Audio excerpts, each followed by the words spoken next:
तीसरा सदस्य इस पे बोल रहा हूं।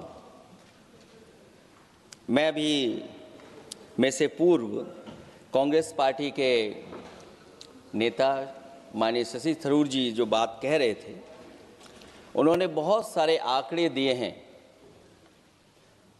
सभापति महोदय, वही मिलते जुलते आंकड़े हमारे पास भी हैं।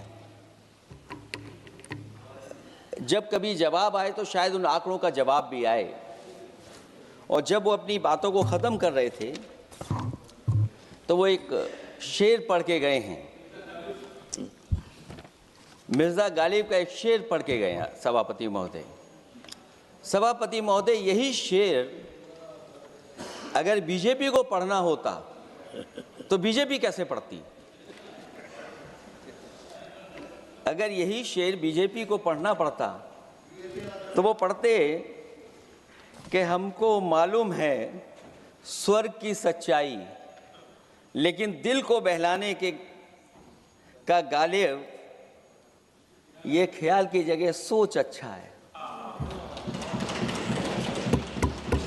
सभापति महोदय, यही फर्क है। सबका साथ, सबका विकास। सभापति महोदय, बोलने से पहले मैं जब बजट को देख रहा था और अक्सर सरकार को पिछले कई सालों से चलता हुआ मैं देख रहा हूं, मैं कहना चाहता हूं, क्यों झूठे ख्यालों में दिन रात करें, जो बनाते हैं हवा में बातों के महल, आओ उनसे कुछ जमीनी बात करें। सभापति महोदय, बजट आने से पहले और बजट आने के बाद पूरा देश और पूरे देश में ये बहस चल रही थी कि अमेरिका को लेकर के डील होने जा रही है। सभापति महोदय, मुझसे पहले अभी जो भारतीय जनता पार्टी की माननीय सदस्य बोल रही थी, और भारतीय जनता पार्टी का ये पक्ष है कि हम लोगों ने दुनिया में बहुत सारे देशों से फ्री ट्रेड एग्रीमेंट कर लिया है। सभापति महोदय, मैं भारतीय जनता पार्टी की सरकार से जानना चाहूँगा, अभी कितने देश और बचे हैं जिससे आप फ्री ट्रेड एग्रीमेंट नहीं कर पाए हैं? कुछ ऐसे भी देश बचे होंगे शायद जिनसे आपकी इच्छा होगी कि हम फ्री ट्रेड एग्रीमेंट कर लें। और सभापति महोदय, का फ्री ट्रेड एग्रीमेंट हो भी जाते हैं, जो लोग कभी रुपए के बारे में बहुत चिंता करते थे, कभी कभी उम्र से, कभी कभी दूसरे लोगों के उससे जोड़ देते थे, इतने सब फ्री ट्रेड एग्रीमेंट होने के बाद और अमेरिका से डील नहीं ढील हुई है, उसके बाद हमारा रुपया कहां पहुंचेगा? और अगर यही डील होनी थी तो 11 महीने इंतजार क्यों कराया? अगर यही डील होनी थी सभापति महोदय, तो 11 महीने किस बात का इंतजार था? हमारे कारोबारियों को या हमारे जितने भी उद्योग से जुड़े लोग हैं, उनके साथ ये परेशानी क्यों? बजट पर सबसे पहला सवाल यही है कि डील पहले बनी है बजट।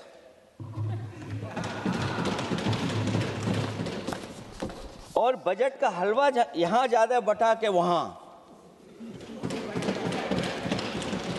सभापति महोदय, स्वदेशी, आत्मनिर्भर, ये शब्द तो बहुत अच्छे लगते हैं,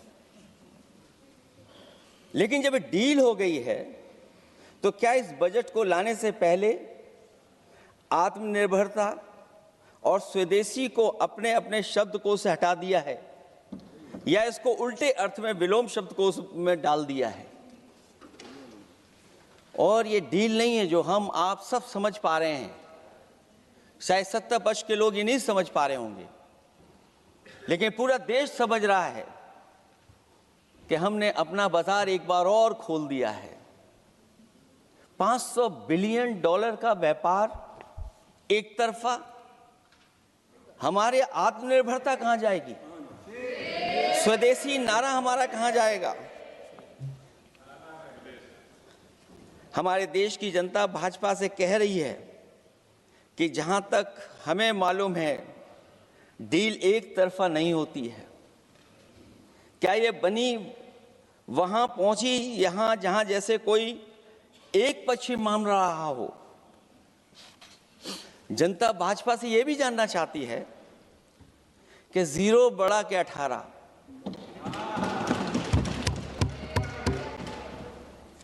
सभापति महोदय, भाजपा का समझौता गणित क्या यह है कि 18 0 के बराबर है? क्या 18 हमारा 0 के बराबर है? देश के किसानों, दुकानों, उद्योगों को बचाने के लिए खोखले शब्दों के अलावा भाजपा के पास कोई और सुरक्षा कवच या संरक्षण योजना है कि नहीं है? इसलिए मैं सभापति महोदय कहना चाहता हूं, ये बजट दिशाहीन है। इस बजट में कोई विजन नहीं है कि 2047 तक हमारा देश विकसित भारत बन जाएगा। और हम जैसे लोगों को, समाजवादियों को तो सरकार से पहले ही उम्मीद नहीं थी, और जिस सरकार से उम्मीद ना हो उसकी बजट से क्या उम्मीद होगी। इस बजट में पीडीए के लिए कुछ भी नहीं है। कोई योजना दलित, पिछड़ा, महिला, गरीब, अल्पसंख्यक या नवयुवक के विकास के लिए नहीं लाई गई है। ऐसा लग रहा है कि सरकार ने इनके बारे में सोचना ही छोड़ दिया है। और अगर जीडीपी हमारी 7% है और नॉमिनल जीडीपी की ग्रोथ केवल 8% है, जो कि लगभग 12% होनी चाहिए थी, इसके कारण लोगों के हाथ में कम पैसा है। और कारण यह भी लगता है कि हमारा प्राइवेट इन्वेस्टमेंट नहीं आ पा रहा है। जो लोग ये कहते हैं कि हम प्रति व्यक्ति आय बढ़ा रहे हैं, जो आंकड़े हमारे पास हैं, जो जानकारी हमारे पास है, वो आंकड़ा यही कहता है कि $3000 के लगभग प्रति व्यक्ति आय हमारी है। और अगर हम दुनिया से जब इतना ही जुड़ गए हैं तो 2025 की जो रैंकिंग है, हमारा स्थान 144वां है, 144th है। तो जहां हम इतना 10, 11, 12 साल से हम इतने बजट ला रहे हैं, क्या हमारे पर कैपिटा इनकम लोगों की नहीं बढ़ पाई? और सदन में, इसी सदन में कई बार ये पूछा गया कि जो लोग राशन प्राप्त कर रहे हैं, गरीबी रेखा से नीचे हैं, कम से कम उनकी पर कैपिटा इनकम क्या, ये तो बताना ही चाहिए सरकार को। और पिछड़ेपन को दूर करने के लिए कोई विजन नहीं दिखता इस बजट में। जैसे जब बजट आता है तो बजट में ढूंढते हैं हम लोग कि हमारे स्टेट के लिए क्या और खास नया आया होगा। उत्तर प्रदेश जैसा प्रदेश जहां पर डबल इंजन की सरकार को बहुत कुछ कहा जाता है कि डबल इंजन की सरकार है, हम विकास भी डबल करेंगे, लेकिन मैं देखता हूं उत्तर प्रदेश के लिए कोई खास योजना ऐसी नहीं आई है जिससे उत्तर प्रदेश के 25 करोड़ लोगों को कुछ मुख्य धारा से जोड़ा जाए। वैसे तो बड़ी योजनाएं बताई जा रही हैं कि हमारे कई फ्रेट कॉरिडोर्स बन रहे हैं, वाटरवेज बन रहे हैं, एक्सप्रेसवेज बन रहे हैं, लेकिन उत्तर प्रदेश जहां से प्रधानमंत्री जी आते हैं, भविष्य में जो बनेंगे एक्सप्रेसवे, लेकिन भारत सरकार के बजट से कोई भी अभी एक्सप्रेसवे वहां पर नहीं बना। अगर कोई बना हो, नया बन रहा हो, बड़ा बन रहा हो तो बताएं। और जो बने भी हैं वो उस मानक, उस क्वालिटी के नहीं हैं जिस क्वालिटी के आज विकसित भारत के एक्सप्रेसवे होने चाहिए। जो लोग भ्रष्टाचार पे बड़े सवाल उठाते हैं, वो कम से कम अपनी सड़कों को देखें, अपने एक्सप्रेसवेज को देखें कि उन्होंने क्या बना करके खड़ा इतने हजारों करोड़ रुपए खर्च करने के बाद। इनके सबसे पहले प्रधानमंत्री अटल बिहारी वाजपेयी जी, उनके नाम से कोई एक्सप्रेसवे बन रहा था। सभापति महोदय, हम लोगों ने अखबारों में पढ़ा, कई लोग स्टेटमेंट भी देते हैं कि हम एक्सप्रेसवे बना रहे हैं। उनके नाम से बनने के साथ साथ उनका नाम भी बदल दिया। पहले वो चंबल एक्सप्रेसवे बन रहा था, फिर अटल जी के नाम से एक्सप्रेसवे बन रहा था। लगता है वो जमीन पर नहीं उतरा है, वो केवल कागजों पे बन रहा था। तो ये तो एक्सप्रेसवे की बात हुई। सबसे बड़ा सवाल यह है कि किसान को लेकर के इन्होंने कहा कि किसान की हम आय दोगुनी कर देंगे। आज हमारा किसान इस उदारीकरण में कहाँ खड़ा है? जिस किसान को लेकर के पूरे देश के सभी राजनीतिक दल चिंतित रहते हैं, इस डील के बाद हमारे किसानों का हाल क्या होगा? और जब सब कुछ विदेश से ही आएगा तो हमारा किसान भारत में क्या उगाएगा, जमीन पर क्या उगाएगा और क्या बेच पाएगा? सभापति महोदय, सरकार ने बड़ा बजट पेश किया, कहा कि हम एग्रीकल्चर इंफ्रास्ट्रक्चर तैयार करेंगे, एग्रीकल्चर इंफ्रास्ट्रक्चर से हम मंडियां तैयार करेंगे, बाजार तैयार करेंगे, एमएसपी लागू करेंगे। हमारे किसान जब काले कानून के खिलाफ लड़ रहे थे, बड़ी संख्या में जान चली गई, उसके बाद सरकार कहीं पीछे हटी और उन्होंने काले कानून वापस लिए। लेकिन आज भी किसानों को जो कानूनी गारंटी मिलनी चाहिए वो अभी तक एमएसपी की कानूनी गारंटी सरकार नहीं दे पाई है। और जो 23 क्रॉप और हॉर्टिकल्चर क्रॉप और दूध को लेकर के सरकार दावा करती कि हम सब्जियां इतना, हॉर्टिकल्चर क्रॉप्स हमारी इतनी ग्रो कर गई हैं, हम दुनिया में इतना पैदा कर रहे हैं। दूध के जब आंकड़े बताते हैं कि दुनिया में हम दूध का उत्पादन इतना कर रहे हैं, और अगर आपका बजट ही विकसित भारत का बजट है तो हमारे हॉर्टिकल्चर क्रॉप्स और जो हमारा किसान दूध का उत्पादन कर रहा है, दूध का उत्पादन हो रहा है, उसके लिए एमएसपी की गारंटी कब देंगे आप लोग? और गारंटी हम लोग इसलिए मांग रहे हैं क्योंकि उसको घर कैसे बनाएगा, घर कैसे चलाएगा? अगर उसको लाभ नहीं मिलेगा, बच्चों को कैसे पढ़ाएगा, अपनी बेटियों को हंसी खुशी विदा कैसे कर पाएगा? और इधर तो जहां फसल की कीमत नहीं मिल पा रही है, सभापति महोदय, सोने के भाव कहां पहुंच गए हैं? पहले गरीब सोचता था जब हम अपनी बेटी की विदा करेंगे तो कुछ सोने का एक सामान खरीद करके दे देंगे उसको। जैसे जैसे बीजेपी की सरकार चली और आगे बढ़ती गई, 12 साल ऐसे हैं आ गए कि अब तो चांदी तो दूर, अगर यही सरकार चलती रही तो लोहे पर पीतल चढ़ाकर भी गरीब अपनी बेटी की विदाई नहीं करा पाएगा। कैसे अपने भविष्य के लिए 2 पैसे जमा कर पाएगा? मतलब आज क्या खाएगा, कल के लिए क्या बचा पाएगा? ये किसानों के बड़े सवाल हैं। भाजपाई किसानों को लाभ नहीं पहुंचाना चाहते हैं, ये किसी और को लाभ पहुंचाना चाहते हैं। कुछ अदृश्य लोग हैं जिनको लाभ पहुंचाना चाहते हैं, क्योंकि इनका बजट, जो बजट बनाते हैं, वो आम जनता का ना उसमें जिक्र है ना फिक्र रहती है।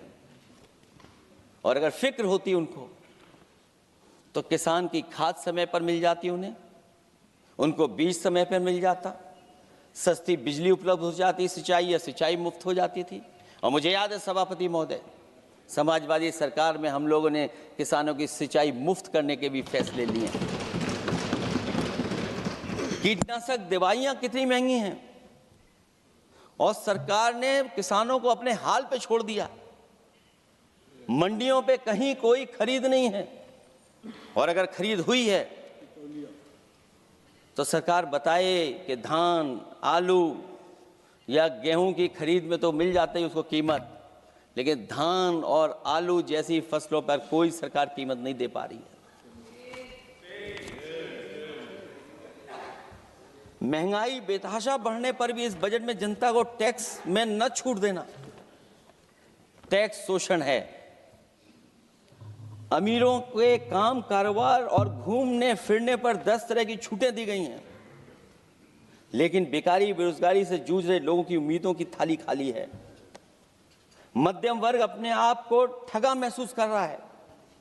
शोषित, वंचित, गरीब व्यक्ति जहां था वैसे भी नीचे जाता दिख रहा है। इस बजट ने उसके चादर में पैबंद लगाने की जगह उसे और चिथड़ा कर दिया है, क्योंकि सामाजिक सुरक्षा केवल शब्दों की औपचारिकता रह गई है। किसान, मजदूर, श्रमिक, कारोबारी, छोटा दुकानदार अपने लिए मिली राहत को दूरबीन से देखकर ढूंढ रहा है और इसीलिए भाजपा का हर बजट 1/20 का बजट मानते हैं, क्योंकि वो 5% लोगों के लिए ही होता है। अच्छे बजट की होती हैं 3 पहचान: गरीब की तरक्की, खुशहाली और मुस्कान। शायद इस बजट ने तीनों चीजों को छीनने का काम किया गरीबों से। दूसरा विषय, स्वास्थ्य को लेकर के बहुत हमारा गरीब समय समय पर परेशान रहता है। स्वास्थ्य को लेकर के जो ठोस कदम सरकार को उठाने चाहिए, वो सभापति महोदय सरकार नहीं उठाती दिख रही है, और जितना भी स्वास्थ्य सेवाएं हैं वो ठप होती चली जा रही हैं। मैं उत्तर प्रदेश की बता सकता हूं, मुझे याद है सभापति महोदय, पहला जो भारत सरकार और प्रदेश सरकार को मिलकर के पहला हॉस्पिटल, मेडिकल कॉलेज शाहजहांपुर का बना था, जिस समय भारतीय जनता पार्टी के उस समय के स्वास्थ्य मंत्री और मैंने मिलकर के उसका उद्घाटन किया था।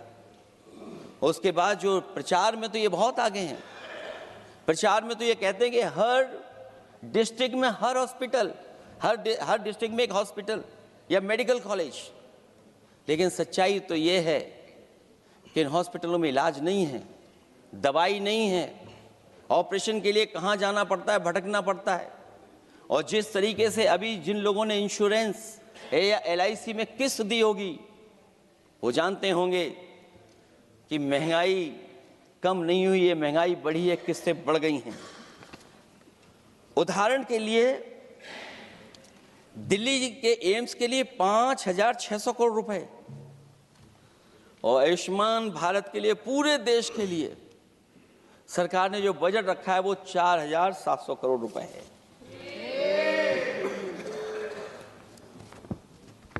सुनते हैं पहले उपवन में हर ऋतु में बहार गाती थी, कलियों का तो कहना ही क्या, मिट्टी में खुशबू आती थी। ये भी ज्ञात हमें उपवन में कुछ ऐसे भौरे आए थे, सारा चमन कर दिया मरघट, अपने साथ जहर लाए थे। लेकिन अगर चमन वाले ही भौरों के रंग ढंग अपनाएं, माली तुम ही फैसला कर दो, हम किसको दोषी ठहराएं। सभापति महोदय, मैं उत्तर प्रदेश से आता हूं, जहां पर प्रधान संसदीय क्षेत्र है। राजमाता पूजनीय अहिल्याबाई होलकर जी, उनकी मूर्ति थी, उसको बुलडोजर से तोड़वा दिया।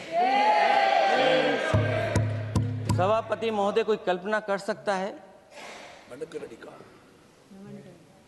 एक मणिकर्णिका घाट जो हमारी पौराणिक पहचान रही, सदियों से हमारी विरासत की पहचान रही, सनातनी काशी की विरासत रही, वहां पे इनकी सरकार ने प्रधान संसदीय क्षेत्र में बुलडोजर चला करके हमारी पूजनीय अहिल्याबाई होलकर की मूर्ति को इन्होंने तोड़ने का काम किया। और सभापति महोदय, केवल एक मूर्ति नहीं, वहां पर अगर हम गिनती करेंगे, 1 नहीं, 2 नहीं, 3 नहीं, 4 नहीं, 5 नहीं, 6 नहीं, 7 नहीं, लगभग 100 मंदिरों को तोड़ने का काम इसी सरकार में हुआ है। केवल मंदिर नहीं तोड़े गए सभापति महोदय, एक antique bell donated by Nepal नरेश, जो घंटा बजता था, सभापति महोदय, जो घंटा बजता था, नेपाल नरेश जिन्होंने गिफ्ट किया था, वो घंटा भी लापता है।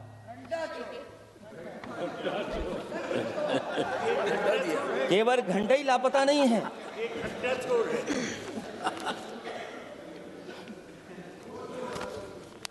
सभापति महोदय, नमामि गंगा को लेकर के हमारे कानों में अभी भी वो बातें गूंजती हैं। कि माँ गंगा ने मुझे बुलाया है। क्या बात है कि पिछले 11 साल से माँ गंगा ने बुलाया ही नहीं किसी को। माँ गंगा बह रही हैं, जो उसके पैरामीटर्स हैं, जिस पैरामीटर्स को हर दिन नापा जाता है, उसमें डिसॉल्व ऑक्सीजन, सीओडी, बीओडी और तमाम पैरामीटर्स आज किस हालत में है माँ गंगा। कोई कह रहा था कि अब गंगा बहकर के दूर तक जाएंगी, लेकिन शायद वो ये नहीं जानते होंगे कभी कभी उल्टी गंगा भी बहती है। जब उल्टी बहेगी तो यूपी के आते आते आप बाहर हो जाएंगे। सभापति महोदय, नमामि गंगा, माँ गंगा में जुड़ने वाली नदियां, वरना नदी को एक संरक्षण कैसे हो, ब्यूटिफिकेशन कैसे हो, रिवर फ्रंट कैसे बने, उसकी शुरुआत की थी। लेकिन सभापति महोदय, इनकी बुलडोजर सरकार ने उसका काम रोक दिया। काली नदी किस हालत में है। यमुना के बारे में दिल्ली की सरकार जब बनानी थी तो कहा कि हम दुनिया का सबसे बेहतर रिवर फ्रंट बनाएंगे यमुना पर। इसी राजधानी में कहा गया। आज बताइए यमुना की हालत क्या है। और अगर यमुना दिल्ली में गंदी हो रही है तो ये बह करके जब यूपी जाती है तो मथुरा में भी गंदी है। और थोड़ा बहुत साफ गंगा इसलिए हो जाती है क्योंकि जब चंबल का पानी उसमें जुड़ता है, थोड़ी बहुत यमुना साफ हो जाती है। उसके बाद यमुना में भी कोई सफाई का सरकार ने इंतजाम नहीं किया। और आज भी मैं कहता हूं, देश का सबसे अच्छा रिवर फ्रंट अगर कहीं बना है तो लखनऊ में बना है, गोमती रिवर फ्रंट। जो लोग ये कहते हो कि दूसरा रिवर फ्रंट अच्छा है, मैं उनसे कहूंगा कभी लखनऊ के रिवर फ्रंट पर भी घूम करके आइए, तब आपको मालूम पड़ेगा कि रिवर फ्रंट क्या होता है। 26 जनवरी इसी वर्ष मैंने एक प्रतिष्ठित अखबार को पढ़ा और उसमें देखा मैंने कि high uranium in India's ground water samples लिए गए हैं। एक्सपर्ट्स वार्न कर रहे हैं कि सेवरल हेल्थ रिस्क हैं उससे। Lead pollution alarming in 69 rivers in India contaminated, rivers are contaminated. हमारे पानी में पेस्टिसाइड है, इंडस्ट्रियल वेस्ट है, अनसेफ है ड्रिंकिंग के लिए। हमारी नदियों में मरकरी है, डेंजरस लेवल। और जितनी भी हमारी वाटर बॉडीज हैं इंडस्ट्रियल टाउन्स के आसपास, सब में टॉक्सिक है, मरकरी है, बड़े पैमाने पे डेंजरस है पानी वहां का। और कई जगह इंडस्ट्री का सीधा सीधा वेस्ट जा रहा है। आर्सेनिक लेवल का सोच ही नहीं सकते हम लोग, जो मानक है उससे कई गुना ज्यादा है। ये तो हमारे देश का पानी है जो नदियों में बह रहा है, जो अंडरग्राउंड वाटर बन रहा है हमारा। ठीक ही कहा हमारे माननीय सदस्य ने कि जो संपन्न है, प्रिविलेज्ड हैं, वो लोग तो पानी साफ करने की मशीन खरीद सकते हैं। हमारा गरीब क्या खरीदेगा। गरीब की हेल्थ को कितनी परेशानी और रिस्क है। यहां तक कि अंतर्राष्ट्रीय प्लेटफॉर्म पर हमारे देश को भी सुनना पड़ा एक प्रतिष्ठित चैनल पर कि आपके देश में इन्वेस्टमेंट क्यों आएगा, क्योंकि वहां आ ही नहीं सकता है, क्योंकि आपकी हवा खराब है। सोचिए, देश का पानी खराब हो।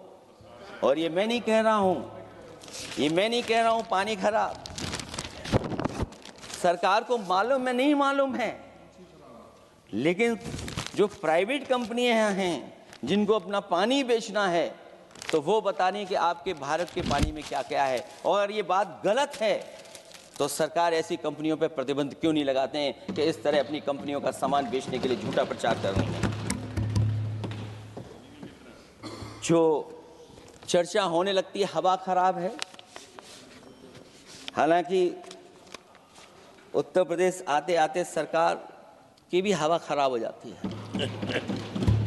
सरकार सबको डराती है, लेकिन सरकार को कोई नमस्कार न करे उसको नहीं डरा सकते आप। हमने तो कहा कि तुम लखनऊ से गए हो, लखनऊ का जो अदब है, लखनऊ का जो हमारी पहचान है, कम से कम अगर नमस्कार नहीं कर सकते तो आदाब तो कर ही देते वहां जाकर। जो लोग पिछड़े, पीड़िए उनके पक्षधर बनते हैं, आरक्षण को लेकर के कहते हैं कि हम आरक्षण देंगे। उनकी सरकारों में क्या अपॉइंटमेंट हो रहे हैं? मुझे याद है इससे पहले जब बहस हुई थी सदन में, वहां से बात निकली थी कि किस तरीके से अपॉइंटमेंट हो रहे हैं यूनिवर्सिटीज और कॉलेजेस में। मैं उसी पे कुछ कहना चाहता हूं। ये अपनी अपनी किस्मत है, कुछ कलियां खिलती हैं ऊपर और दूसरी मुरझा जाती हैं झुके झुके जीवन भर भूं पर। माना बदकिस्मत है, लेकिन क्या वे महक नहीं सकती हैं? अगर मिले अवसर अंगारे सी क्या दहक नहीं सकती हैं? जिस तरीके से आरक्षण पर खिलवाड़ हो रही है उसकी कोई कल्पना नहीं कर सकता था। विकसित भारत तभी विकसित भारत माना जाएगा जब हमारे पिछड़े, दलित, आदिवासी, अल्पसंख्यक मुसलमान भाई को बराबर का हक मिलेगा। और जब तक हक नहीं मिल रहा उनको, तब तक शायद विकसित भारत का देखने का सपना आधा अधूरा है। अभी अभी सुप्रीम कोर्ट ने कहा है माइग्रेशन को लेकर के, सुप्रीम कोर्ट ने 16 जनवरी को एक फैसला पलट दिया। हाई कोर्ट के फैसले को पलटते हुए फैसला सुनाया कि यदि आरक्षित वर्ग का कोई उम्मीदवार बिना किसी छूट का लाभ लिए अगर अनारक्षित वर्ग से ज्यादा नंबर प्राप्त करे तो उसे अनारक्षित वर्ग में सेलेक्ट किया जाएगा। क्या सुप्रीम कोर्ट भी कह रहा है? हमारे सरकार की भी नियत है कि सबको आरक्षण मिलना चाहिए जिनका हक हो। हमारे प्रधानमंत्री जी भी कहते हैं हम पिछड़े हैं। हमारे दूसरे नंबर के नेता, क्योंकि उन्हें सनातनी बनना था, अपना धर्म बदल के दूसरा धर्म लिख लिया उन्होंने। तो कम से कम पिछड़ों का तो ख्याल करिए आप।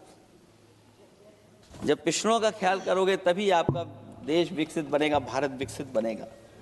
अगर आप पिछड़ों को छोड़ देंगे, दलितों को छोड़ देंगे, आदिवासियों को छोड़ देंगे, अल्पसंख्यक भाइयों को छोड़ देंगे, तो आप कैसे विकसित भारत बनाएंगे?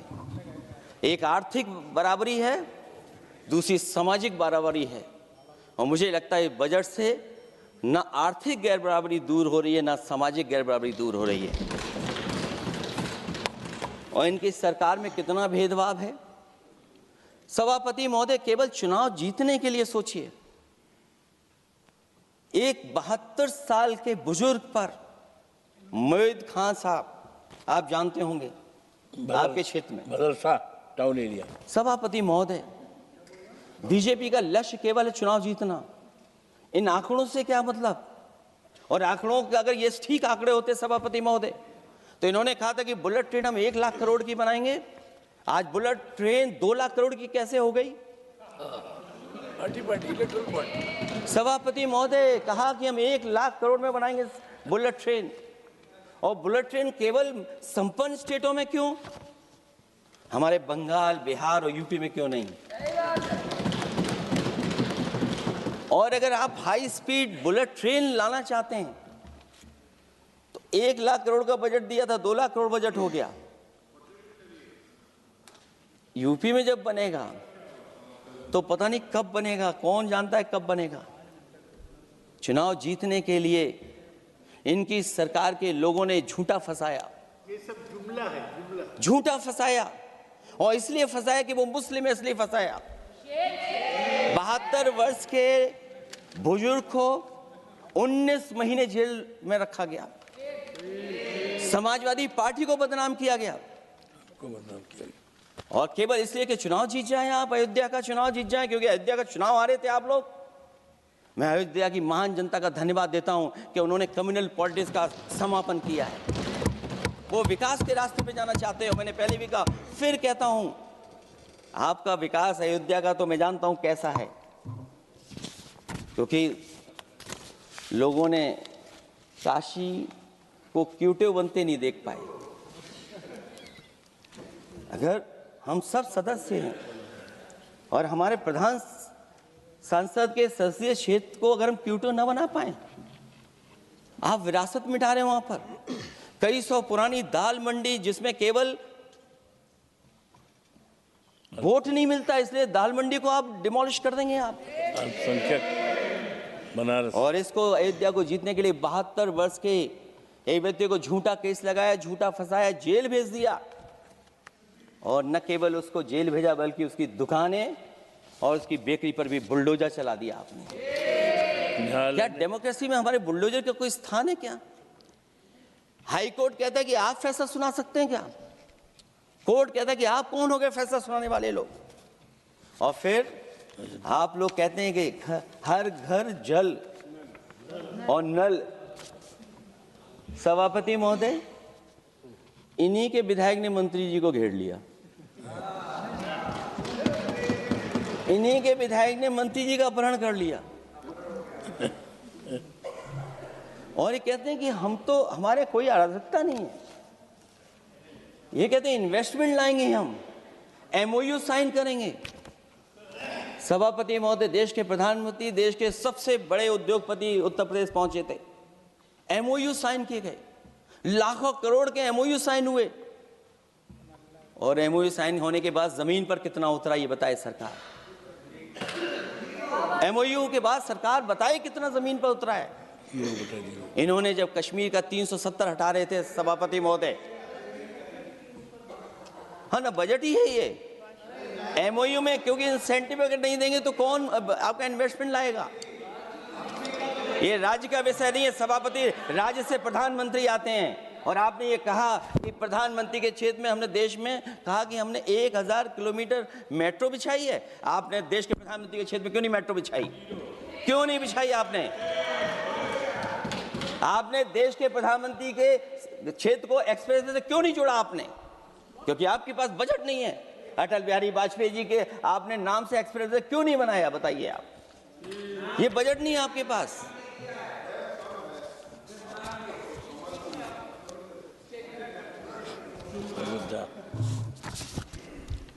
अयोध्या एयरपोर्ट घोटाला, एयरपोर्ट बनते ही पानी टपकने लगा। एयरपोर्ट तो दिल्ली का है, बजट तो दिल्ली ने दिया होगा। अयोध्या रेलवे स्टेशन, हमारे कन्नौज का रेलवे स्टेशन बनते ही गिर गया और गिरने के बाद अभी तक नहीं बन पाया। तो ये बजट का हिस्सा नहीं है क्या? आप वाटरवेज बात कर रहे हैं, गंगा साफ नहीं है, आप पानी का जहाज कहां ले जाएंगे? बिहार में जाकर के रुक जाएगा। पिछली बार भी एक पानी का जहाज चला था, बनारस से जाते ही बिहार में रुक गया, जाकर के पटना भी नहीं पहुंच पाया। Rampath, sewer line smart city का हिस्सा है। आपका स्मार्ट सिटी कैसा है? इंदौर में पानी पीने से कितने लोगों की जान चलेगी सभापति महोदय? और कोई शहर बता दीजिए जहां कूड़ों का ढेर ना हो। जब देश के प्रधानमंत्री जी ने झाड़ू उठाया हो और उसके बाद भी कहीं कूड़ा ना हटे सभापति महोदय। भजन संध्या स्थल घोटाला हुआ, अंतर्राष्ट्रीय मीडिया सेंटर बनाया, उसमें भी पानी गिर रहा है। लाइट सजावट की चाइनीज आई हैं। हमारे देश का कारोबार कैसे उलझा दिया आपने? चीन और अमेरिका और थोड़ा बहुत रशिया, विदेश नीति तो असफल हुई है, लेकिन हमारा बाजार को भी पूरा बेच दिया। और चीन के सवाल पर सभापति महोदय, चीन हमारी जमीन पर भी निगाहें रखे हुए है और हमारे बाजार पे भी। इसलिए जो सरकार फैसला ले बड़ी सावधानी से ले। मैं कितनी बातें बताऊं, वहां पर सेना जमीन ले लिया, जमीनें जाने कहां चली गई हैं। इसलिए सभापति महोदय, ये बजट दिशाहीन है। ये 2047 में हमारा विकसित भारत तो नहीं बनेगा। और जिस तरीके से बेरोजगारी बढ़ी है, बेरोजगारी को लेकर के जो चिंता रही, हमेशा रहती थी, और जो सरकार ने बड़े बड़े फैसले भी लिए थे, जानकारी दी थी कि हम बेरोजगारी ऐसे दूर कर लेंगे।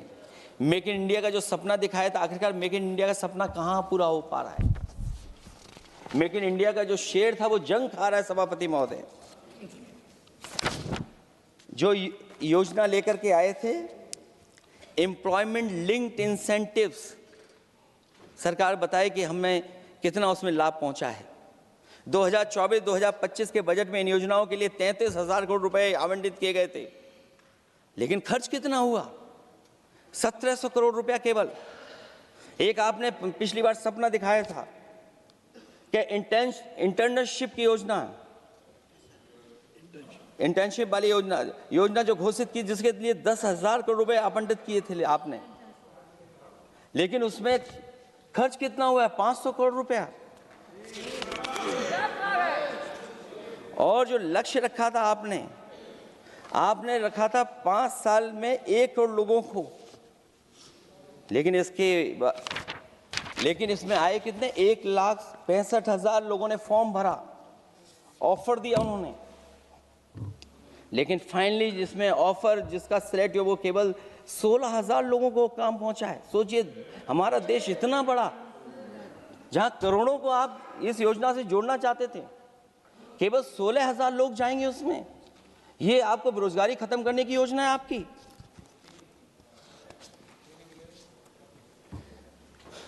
माननीय वित्त मंत्री जी के सदन के सामने स्थिति स्पष्ट करनी चाहिए कि मनरेगा एक महत्वपूर्ण योजना थी जिसमें गरीबों को ग्राम स्तर पर रोजगार मिलता था, राइट टू वर्क के अनुसार थी।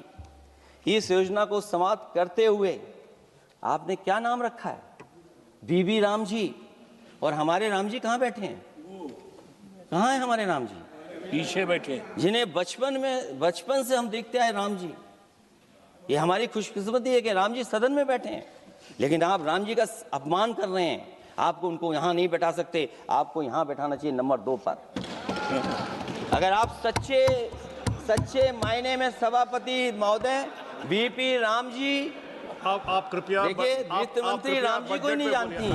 अखिलेश जी हे भगवान, हम क्या करें अब? अखिलेश जी, आप कृपया बजट पे आ जाइए। आप कृपया बजट पे आ जाइए अखिलेश जी। सभापति महोदय, बजट पे आइए, बजट पे आइए। एक मिनट क्या बोले? फिर बोलना दोबारा। नहीं, आप बजट क्या बोलिए? नहीं, सभापति जी बोलिए। नहीं सभापति महोदय, जिन्होंने गोली चलाई वो आपका राम मंदिर बना रहे हैं। सभापति महोदय, जिन्होंने गोली चलवाई वो राम मंदिर बनवा रहे हैं। अगर कुछ पता ना हो तो जाकर के पूछ लेना, पता कर लेना।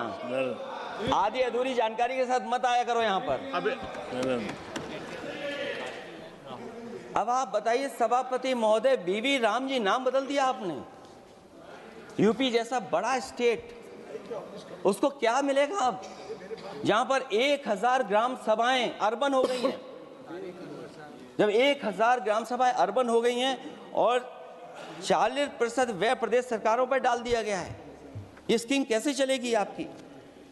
मैंने पहले ही कहा था कि एमएसपी की लीगल गारंटी मिलनी चाहिए। और जिस तरीके से किसान आत्महत्या कर रहा है, एनसीआरबी के आंकड़े सरकार के पास होंगे कि किसान कितनी आत्महत्या कर रहा है। जिन्होंने ये कहा कि 2022 तक हम दोगुनी आय कर देंगे। आप बताइए, आलू की पैदावार की क्या आय दोगुनी हो गई? धान की पैदावार करने वाले की आय दोगुनी हो गई। आपको गाय से बहुत प्रेम है। हमारे क्षेत्र में खुद एक काऊ मिल्क प्लांट बना, यूपी का पहला काऊ मिल्क प्लांट। आपकी सरकार ने उसको बंद कर दिया। आप कहते गाय की सेवा करो, लेकिन पहला यूपी का काऊ मिल्क प्लांट वो आपसे बंद हो गया। अगर शायद हम ऊंट के मिल्क की चॉकलेट बना रहे होते उस प्लांट से, तो वो प्लांट चलता रहता। आय दोगुनी कितनी हुई है बताएं सरकार? मत्स्य पालन और पशुधन विकास की तरफ सरकार का कोई ध्यान नहीं है।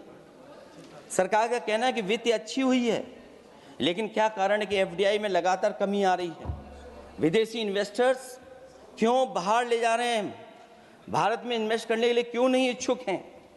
और शेयर मार्केट क्यों इतनी जल्दी गिर जाता है? रुपए के मूल्य में डॉलर के विरुद्ध निरंतर गिरावट आ रही है। और इसके बाद सभापति महोदय, इस डील और ढील के बाद हमारा रुपया कहां होगा, ये सरकार जरूर बताए हमें। मैन्युफैक्चरिंग में कोई सुधार नहीं हो रहा है। अभी भी हम जीडीपी के 15% पर मैन्युफैक्चरिंग पर निर्भर हैं, जबकि मैन्युफैक्चरिंग के शेयर मेक इंडिया के अनुसार अभी तक 25% होना चाहिए था।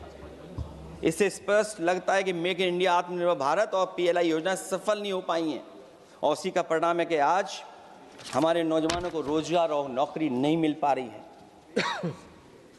सरकार उद्योगपतियों के साथ खड़ी है। सरकार द्वारा लेबर कोड्स लाए गए हैं, जिन लेबर रिफॉर्म्स के रूप में दर्शाया जा रहा है वो लेबर कोड एम्प्लॉयर के हित में है, लेबर के पक्ष में नहीं है। और मजदूरों के नहीं हैं। अब अधिकांश उद्योगों द्वारा लेबर को कोई भी नौकरी से निकाला जा सकता है। इतना तानाशाही होगी कि जब चाहेंगे तब निकाल देंगे। उनके 8 घंटे से अधिक काम कराया जा सकता है।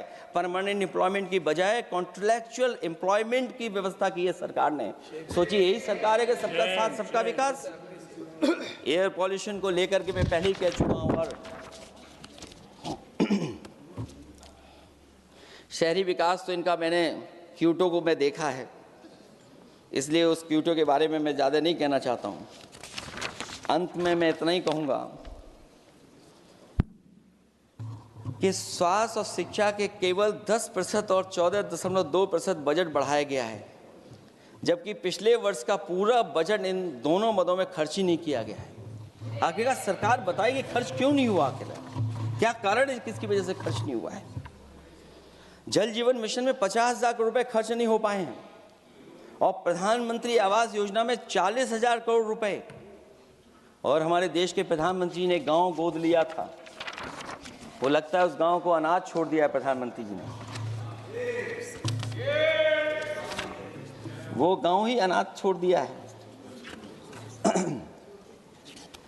आरबीआई के डेटा के अनुसार इनकम में जो नीचे 80% हैं, उनकी इनकम का शेयर 36% से घट करके 32% हो गया है। और हर वर्ष में रियल वेजेस 2% कम हो रही हैं। आखिरकार इसका कारण क्या है?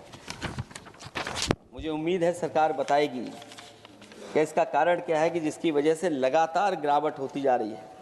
मैं रैंकिंग में नहीं जाना चाहता हूं कि हमारी रैंकिंग कहां है, गैर बराबरी की रैंकिंग में हम कहां पहुंच गए हैं, हम कितना नीचे पहुंच गए हैं। जो तरह तरह की रैंकिंग समय समय पर आती हैं, उन रैंकिंग के बारे में सरकार को ज़रूर पता होगा कि हम एजुकेशन इंडेक्स में कहाँ हैं दुनिया में, हम हेल्थ इंडेक्स में कहाँ हैं दुनिया में, और जो एयर क्वालिटी के इंडेक्स है उसमें हम दुनिया में कहाँ हैं। इसलिए सभापति महोदय, मैं अंत में इतना ही कहना चाहता हूँ कि ये बजट दिशाहीन है।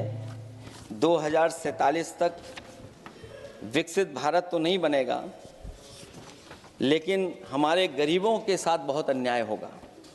जिस तरह एआई पे बात की गई है, एआई अगर अच्छाई और भलाई के लिए हो तो अच्छी बात है, लेकिन पता नहीं भारतीय जनता पार्टी पे कितना रिसोर्सेज हैं कि एआई और जितना भी हमारा वो है जो बजट है, वो सबसे ज़्यादा खर्च वो करते हैं दूसरों को बदनाम करने के लिए। इसलिए इन्हीं शब्दों के साथ मैं सभापति महोदय का धन्यवाद देता हूँ। मैं उम्मीद करता हूँ कि सरकार इस बजट को गरीबों की तरफ मोड़ेगी, पीडीए के लोगों की तरफ मोड़ेगी, जिससे वो भी मुख्य धारा में खड़े हो सकें। बहुत बहुत धन्यवाद।